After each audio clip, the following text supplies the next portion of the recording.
its hide black and rubbery. Dark hair bristles into clumps of sharp spikes to protect it. The creature's long tail ends in a clawed hand, which it uses to grab and drag its prey. The Ahuizotl. Let's talk about it.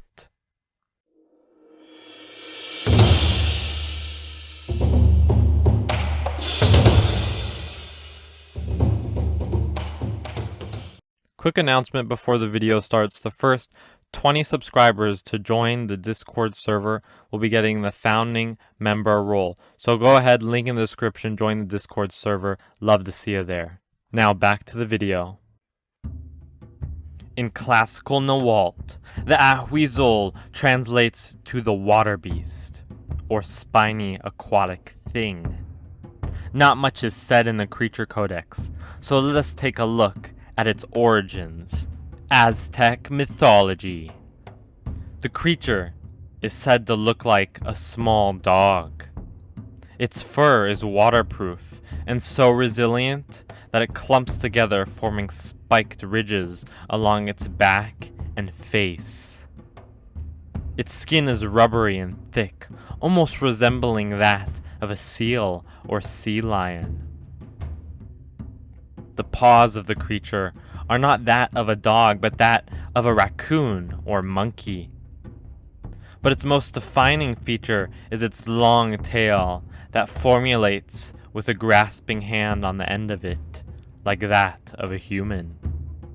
Imagine that hand floating slightly above the water's surface, snatching unsuspecting birds or grabbing the arms of boatmen who dare to stick their hands in the water.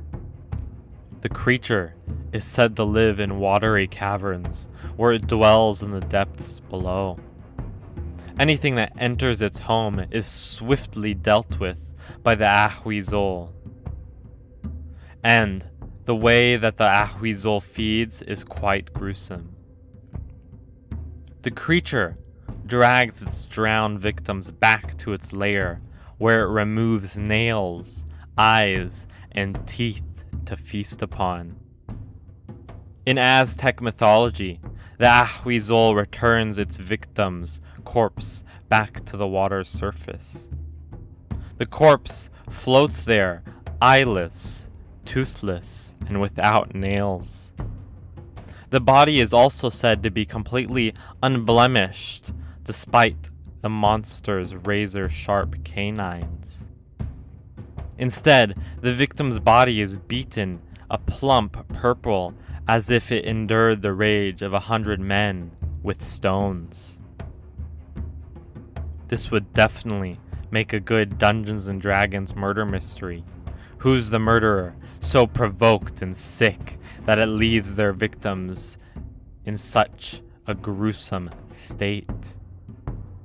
The Aztecs say that when the Ahuizotl is hungry and desperate, it will make the sound of a weeping child. When good-hearted, concerned people go to investigate by the marsh, they are clasped by the Ahuizotl's hand and dragged beneath the watery depths.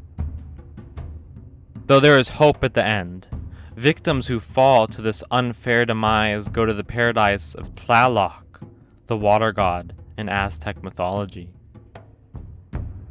In the Creature Codex, the Ahuizotl behaves in a similar way, though it takes an even more methodical approach when bearing its victims to rest. It is said that villagers who live close to the creature's territory find mounds of corpses stacked up by the rivers and lakes. The Ahuizotl is also said to not only be gruesome killers, but snatch thieves as well. Frequently, the Ahuizotl will snatch mirrors, banners, glamorous buckets or pots, and even jewelry from villagers, fishermen, and those of noble blood. Despite the monster's intelligence coming out at 6, it is said that it will snatch these objects and give them to Coatl priests as offerings to the water gods. So one makes me reconsider if those beaten up bodies were just that of instinct or directed rage. The creature is classified as a small monstrosity, unaligned with a challenge rating of 2. It has a land speed and swim speed of 30 feet and can see with dark vision at night up to 60 feet. Though the monster looks like a dog or deformed seal, it is amphibious and can breathe both air and water. The Ahuizot's spikes also come in handy as well, occasionally injuring those who attack it from 5 feet away. The monster can use 2 melee attacks, one with its fearsome bite and one with its racoon-like claws or its tail grab ability. The Ahuizot's tail grab is extremely versatile.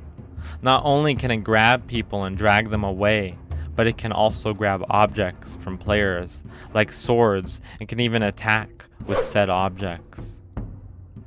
Potentially, the Ahuizotl could grab a fierce magic item, such as a firebolt staff, and use it against the party, or worse, the deck of many things. Bottom line is, I wouldn't want this terrifying monstrosity anywhere near me, unless of course I'm being paid a hefty price to take it down. I haven't used this creature before, but I have used a tactic similar to the Ahuizotl in my Dungeons and Dragons games. My adventuring party was once moving through a swamp when they came across a relatively safe-looking island to rest for the night. But when the party's wizard got just a little too close to the water, a hippopotamus grabbed her and pulled her into the murky depths. Don't worry, she survived, but the experience scarred her so much that she still talks about that moment till this day. Anyways, my fellow warriors, that is the Ahuizotl.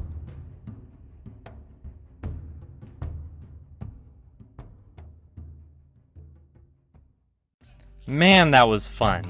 I hope you had as much fun as I did making that video. If you'd like to see more, please leave a like and subscribe. And if you want to get more involved in this wonderful community, then I encourage you to leave a comment and join the Discord server.